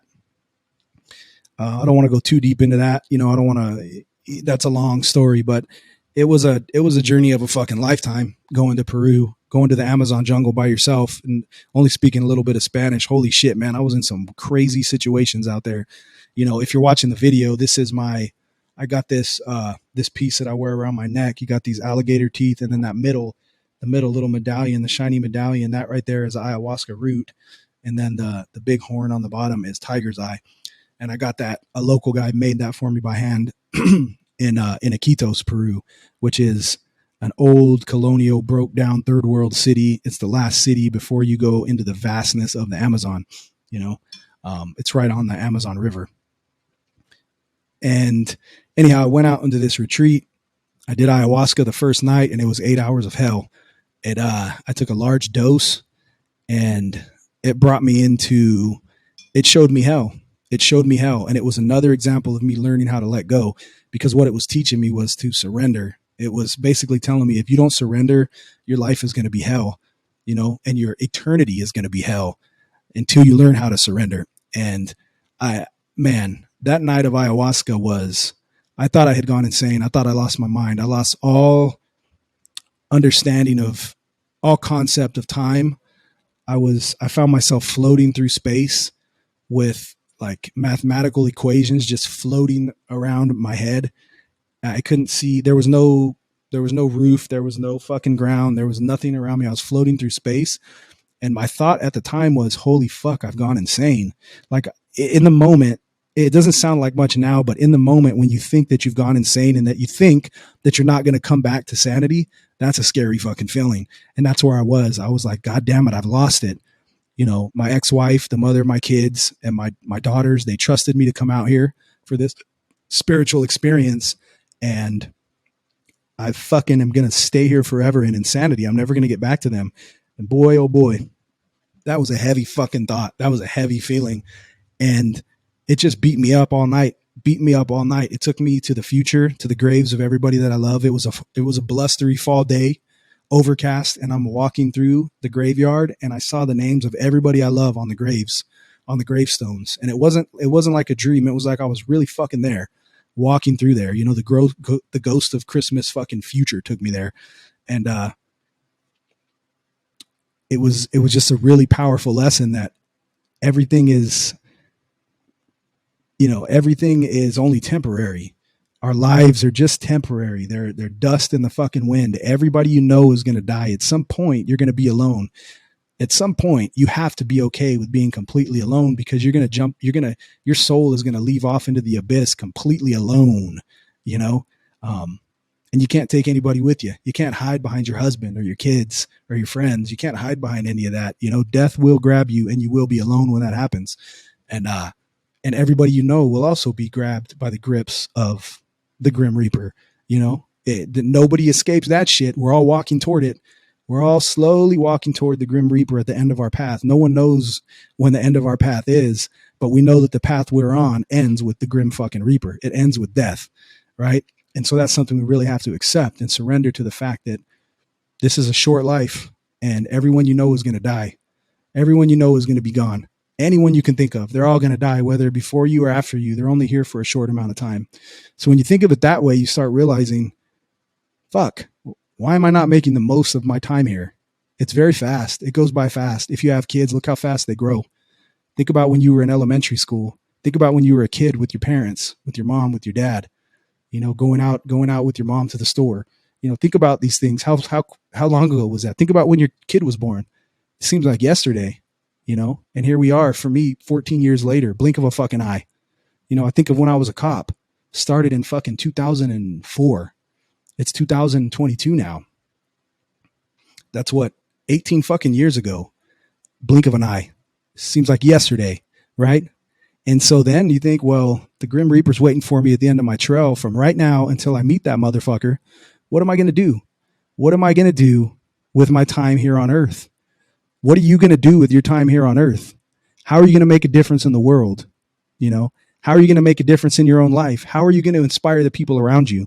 How are you going to model some type of greatness, some type of inspiration for your children, for your family, for the people you love? What are you going to do before you die that'll make your life worth living? What are you going to do before you die that will stop you from having regret when you're laying on your deathbed? Have you done it yet? Are you doing it? Do you plan on doing it? Take action, you know, take action now, because time flies and you're not going to get any more chances for this. This is your time. This is your time to fucking do it, you know? And I've had to tell myself that a million fucking times. I'm always telling myself that. God damn it. Keep at it, man. Do another podcast. Keep at it. Don't let your fear overwhelm you. Don't let your fear of what other people think stop you. You know, don't let your fear stop you. And, yeah, that ayahuasca was really, it was teaching me to surrender, let go. It took me into the depths of fucking hell, the depths of fear. It beat me with fucking fear, man. It was, man, I cried. It was so overwhelming that I was in a room full of 20 people in the dark. Everyone was quiet and I was crying. There was a point where I called, you know, for help. The little Peruvian people come over. They don't help you. They don't touch you. They don't calm you. They don't comfort you. They just pour water on your head and shit and let you fucking go through it, you know? And I was crying like a baby out loud. Here I am, this big dude, fucking, you know, just fucking crying in a room full of 20 people, like, you know, like that kind of crying shit, you know, where you fucking can't stop, and like 10 minutes straight, just crying out loud. And I didn't care. I was letting it go, man. I was surrendering my feelings to God, to the universe. And the next day, a couple people approached me and said, "Hey, that was medicine for me when you were crying. That helped me through my trip." And I don't know, I still don't know how to interpret that, but apparently it made other people feel good that I was able to let go that way. I mean, other people were letting go in other ways. There were people throwing up, fucking just barfing like a motherfucker. There were toilets in the back, and there were some people shitting their brains out. And there were those type of toilets that fucking, if you're in the room, there was no wall, there was just a wall, but it wasn't up to the ceiling, and it was open on both sides. So there's people in the toilet in the back just shitting their brains out and just fucking blasting the fucking echoing toilets. And you're having your trip and just people fucking blasting fucking just loud echoing fucking farts and shit in the background. These are fucking all kinds of people doing, back there. There was one lady, little petite, pretty lady, and she was just shitting her brains out, man. But she let go. She let it all go. And by the end, she had a lot of fucking healing that went on. And anyhow, that crying in front of all those people, that's hard to do. There's some guys. I have a good friend. I'm not going to say his name. If he's listening to this, he knows who he is. Men don't cry. Oh, men don't cry. That's not something we do. And he's probably the dude that needs to cry more than anyone. And it's a release. And anyhow, the ayahuasca, man, if you get a chance, I'm making it sound bad, but the next few nights I took a smaller dose and I got a lot of answers to a lot of the questions of my path in life. It gave me the answers. I went into it with questions, and answers came out of the fucking knowledge, the ethers, whatever the fuck it is. The answers to my questions came very clearly right to my brain, right to my consciousness. I was connected with the answers to the questions of life that I was asking. So the ayahuasca is a powerful thing. I don't know if I do it again. It was really hard. It was harder than mushrooms. I've had like powerful trips on mushrooms where I went up in the mountains and did some, spiritual work. I did 3 or 4 really heavy trips up in the mountains before moving to Kauai in California. And then I moved back here and did the ayahuasca in Peru. And that was a trip in itself, man. Just being in the jungle, meeting the people out there, taking a boat up the Amazon to these little tribal areas. I went to a village on the Amazon, man. And, got to get on, there's only tuk-tuks out there, those 3-wheel little motorcycle fucking buggies. And it was a man, fuck, that was intense. Looking back now, I'm like, how the fuck did I even plan that? How did I even make that trip? How did I do that? I don't even know how the fuck I did it, but you put your mind to something, you do it, and then you look back and you're proud of yourself because you grew through it. But anyhow, yeah, I went.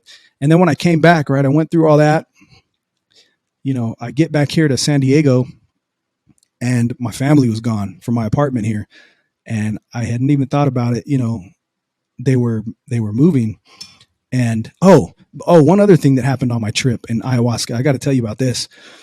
So on the second night, I skipped the ayahuasca because the first night was so fucking heavy. I couldn't do it another night. I had to rest that night. I would do it the next 3 nights after that. And so I stayed in my little hut, no electricity. All you have is a headlamp and your little hut with your mosquito fucking thing around your bed. And I'm laying there and I hear them they're playing the drums, they're whistling, they're singing the Icarus, and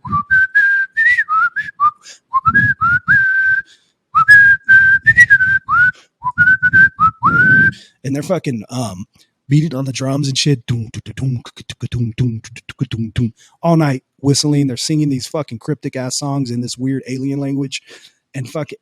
And if you've been to ayahuasca, when they're singing those Icarus, it's alien. They're singing fucking alien songs. And I'm laying there in my hut and I'm trying to escape. Basically, I was escaping the ayahuasca that night. And as I'm laying there, and I hadn't done ayahuasca since last night. I'm laying there and these fucking black cobras start fucking floating around, big yellow eyes, black cobras with big yellow eyes come in and start floating around in my goddamn hut looking at me. And they're coming toward me and they're coming at my face and they're moving away and moving back and they won't leave. And the fear that I had in my bones was just an immeasurable. I can't even explain to you the fear that I felt, and when I'm saying it, it doesn't sound too scary. I'm like, oh, it's a hallucination. But at the moment, when you're laying there alone in the jungle and you have no contact with outside world and everyone there is, on the other side of the property on this fucking, you by yourself, and these black cobras are floating around looking at you. And I'm like, why the fuck are you fucking with me? Leave me alone, you know? And the message they were giving me was, you cannot escape the message and the lesson that you're here to learn. You have to surrender. You have to let go, or we're not going to leave. Fear is not going to leave you. You know, it's going to haunt you for the rest of your life. And so, again, I started to work on letting go more, right? Because I had to let go at that moment. I had to surrender to those snakes in order to, you know, even, go to sleep, to get rid of them. You know, I had to surrender. And as you surrender, they finally went away. But most of the night they were in there, these black fucking cobras. And again, I hadn't taken ayahuasca since the night before, but it was still, the ayahuasca medicine was still working through me in my soul, for my soul and my spiritual growth, right? Telling me like, you got to let go. You can't escape. Just because you didn't take ayahuasca tonight, you're not getting away from the medicine, you know, the medicine that you're here to get. So anyhow, let go, let go, let go, let go. And, you know, that translates over to me holding on to a toxic marriage for my family, right? I was holding on to that, even though I was getting cheated on, you know, whatever, over and over. I was still holding on to that because I thought that that's what I was supposed to do. Is I can't let this go, you know, not because of my ex-wife, but because of my children. And I'm sure there's people out there who suffer through this shit too, who suffer because you know, your kids, you know, you're trying to keep your marriage together for your kids. Well, marriage is a man-made fucking document. Your marriage is a man-made fucking construct, right? Naturally, do we sign papers that connect us by law and you got to stick with this one person your whole life and whatever? You know, if it's a spiritual, happy, positive, you know, two people who have experienced a lot of growth and you're working together to grow and you love each other, you know, that's one thing, but you don't have to get married. Society, especially in America, Western society, marriage is propagated to us. It's sold to us from the time a girl is little. She thinks she has to get married and a dude thinks he has to find a bride, right? That's what they push. In other countries, they push other things, you know. I can't think off the top of my head. I just saw a whole list of like in Japan, this is what they push to the kids. Over here, this is what they push. It's not marriage everywhere. Some places they push don't have kids. Some places they push have a lot of kids. You know, it just depends. And they put that in your head. It's propaganda. It's propagated to you. It's pumped into your mind. And you think you got to get married. I thought I had to get married. All my friends were getting married when I was a cop. I thought it was a thing to do. Right? Let's fucking go to court and sign paperwork that says we're bound by contract. How fucking spiritual is that? How like close to God is that, right? A contract by law. No, that's man-made. That's ego shit. That's to control each other. That's one person controlling the other. You don't have to do that. So let me drink my water real quick. Not saying I hate marriage, but you don't need to get the law involved to be in a powerful union with another person, you know? And when that union wears out, you move on. You know, you don't have to stick with one person forever, or you can if you're happy. But if you're unhappy and then you have kids, you need to move the fuck on because you're being a bad example for them. They're going to do the same thing. You're going to watch your kid grow up and get in a shitty fucking marriage and stay with that person stay with that person for the kids. They're going to do the same thing you're doing.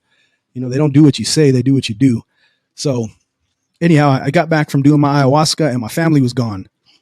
And that was a powerful moment for me. The house was half empty and I cried, man. I cried again.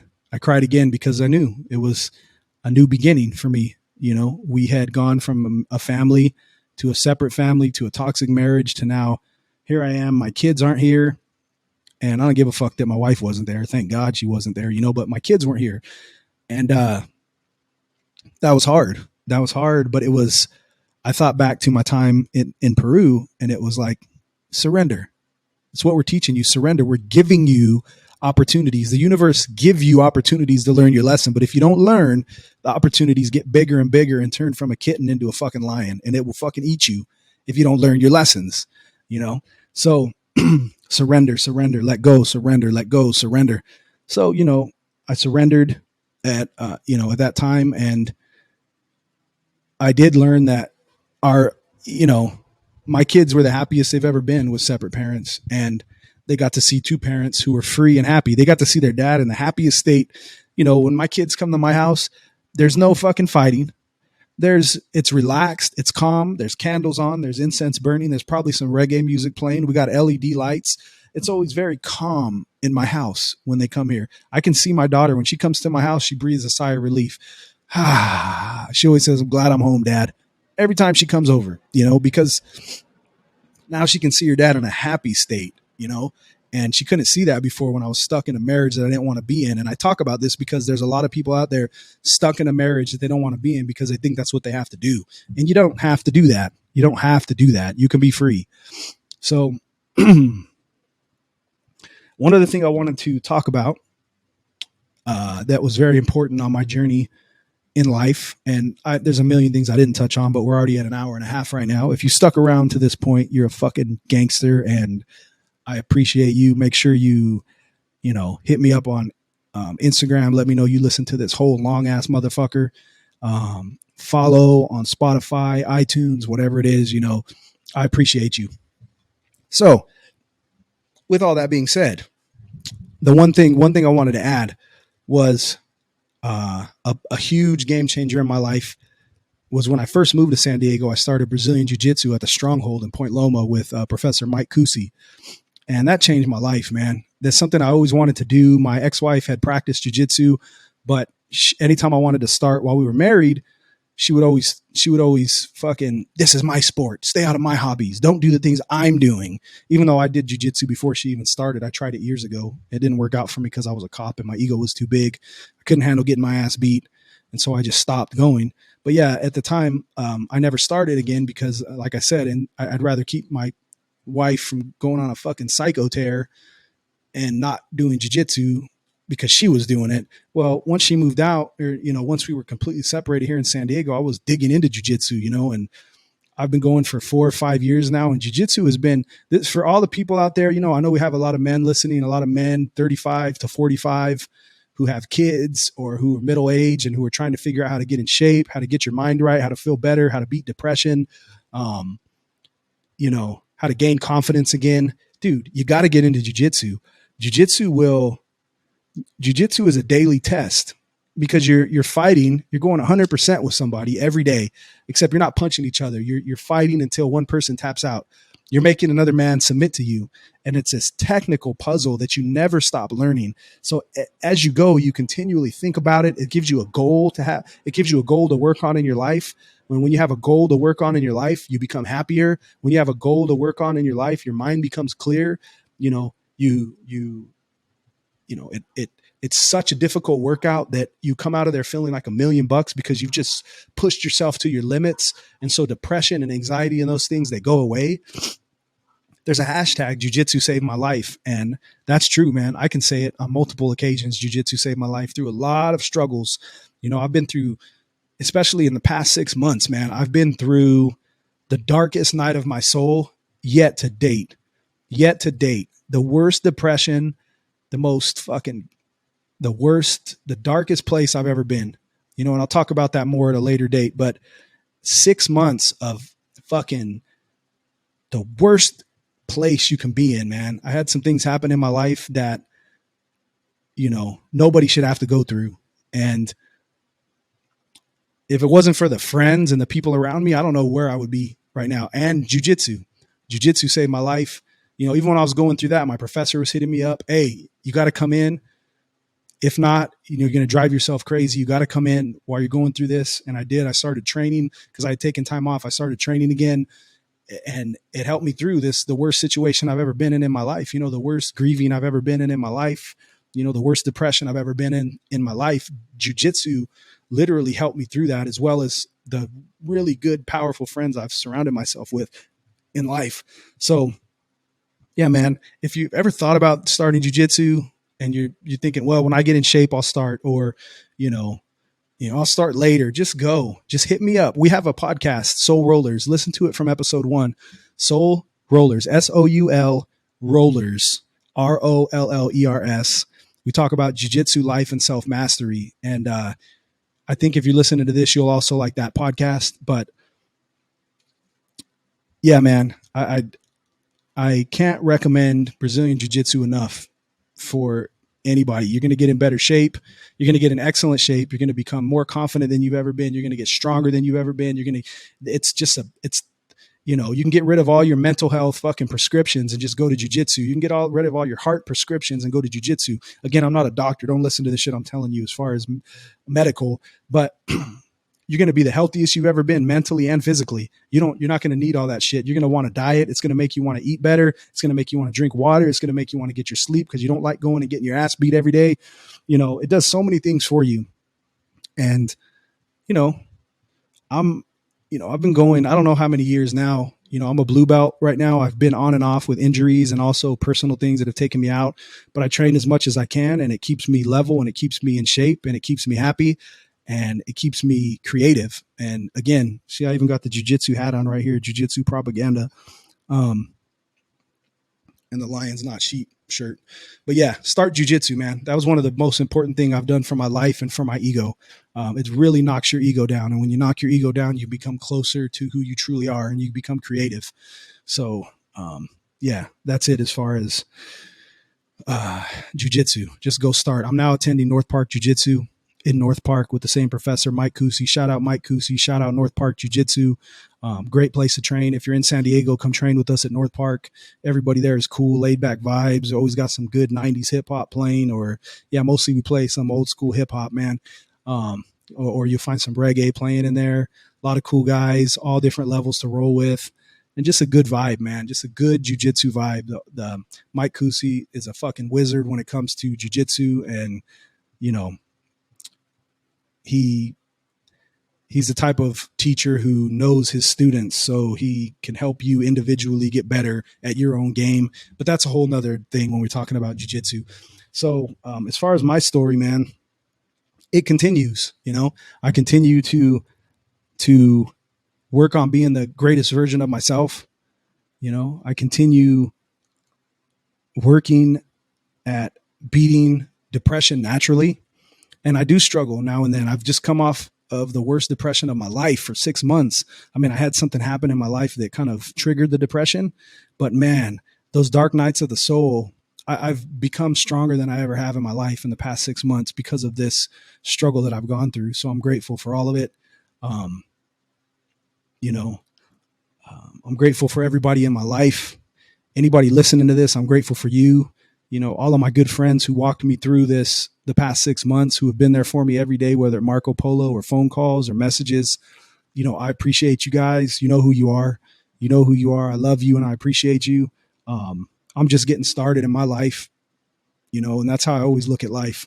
I'm always just getting started. Everything is a learning experience, and every day is a new day to be the greatest you and to become the greatest you, So no matter where you are in your life, you can become what you want to become. You can be who you want to be, and don't let anything stop you from doing that. And I want to be an example of that for you, of somebody who's been through the dark shit in life, who's struggled through a lot of different things in life, and some of them voluntarily and some of them involuntarily, but all of them have been, all of the experiences I've ever been through, I'm grateful for, because they've made me who I am. And that's a good way to look at life. Everybody is a teacher, and every experience is here to help you grow, whether you hate it, whether you hate the person, whether you can't stand them, whether you want to kill yourself through the experience, whether you've suffered depression through the experience. It's all here to help us become who we're supposed to become. But we have to not try to control the universe, and we have to just allow things to flow through us. And so as of right now in my life, that's my story for right now. Currently I work full time. I have a fun job, man. Right now I'm doing bouncing at a really nice place in San Diego, and I fucking love it. I love that. It's one of the coolest fucking jobs I've ever had, but my main goal is to become the greatest me, is to build these podcasts, is to connect with people, is to be an amazing father for my daughter, as she goes through her teen years. And, yeah, man, just continue to hit my goals and become the person who can live in the vision that I have for myself. And that never ends. The growth never ends. I'm never done growing. I'm never done becoming Jackson Gage. It's a forever process. And even after I meet the Grim Reaper, the process continues. But from now until I meet that motherfucker, I'm going to do the most that I can. I'm going to make the most of Jackson Gage while I walk this path of life, en route to death, because we're all en route. Death awaits. You can't escape it. He's waiting for you. Death is there. If you look at the path in front of you, if you get binoculars and you get a telescope and you can see years down the road, At the end of the path that you're walking on and you cannot divert from, death awaits, So what are you going to do in the meantime? What are you going to do from now until then? I know what I'm going to do. I'm going to continue to challenge myself to be the greatest version of me and see where it takes me. I'm going to continue to, try to inspire the people around me to be the greatest version of themselves. If you're my friend, if you're in my circle, that's what I want to see. I want to see you being your authentic self. I want to see you stepping into who you truly are. I want to see you step into your greatness. We rise by lifting others. Let's lift each other up. Lift up the people around you. Don't put people down. Lift up everyone around you. Step outside of the matrix. Step outside of fucking Whoville. Step outside of the conditioning, the propagation, the propaganda, all the shit that's pumped into your head throughout your whole life. Let's step out of that. The people, if you're listening to this, you already know about it. If you're listening to this, you're already aware of the propagations. You're already aware that you're inside of the matrix, right? So what do we do now? We fucking get out of that bitch. We get out of that bitch. We free ourselves from the bondage, from the mental bondage that's been stuck into our minds our whole life. And we become who we're supposed to be, right? So let's do it, because who's waiting for us at the end of the road? Our good old buddy death. He's waiting there, and it's going to happen. And what happens after that? I got my ideas on that. I'll talk about it in another episode.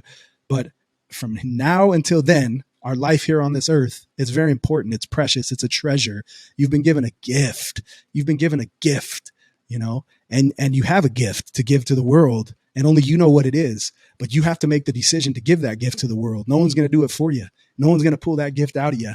No one's going to believe in you if you don't believe in yourself. As soon as you believe in who you are and believe in yourself, you truly believe in yourself, that's when other people will believe that about you, right? We all have a vision of who we truly are, but are we all living that vision? No, a lot of us keep it hidden. I know this. I know I'm great. I know I'm powerful. I know I can influence people, right? I know that I can inspire people to be great. But how do the people around me know that? No, they only know it if I do it, if I be that person, and you have those same thoughts about yourself, but you got to be the person that you see in your vision for other people to believe it, right? So hopefully that makes sense to you. I hope that story resonates with somebody out there. I apologize if it rambled on, but I did get a lot out in that amount of time. Again, I encourage you to hit me up on Instagram at The Increase Life. Follow me. Share this with somebody who may relate with it, even if you don't. On Spotify, hit follow. On iTunes, subscribe. Make sure you leave a rating and review so we can get more eyes on this. And yeah, this podcast is I just want to inspire the people around me in one form or another, and talk to people who I'm interested in, who I think bring something good into the world.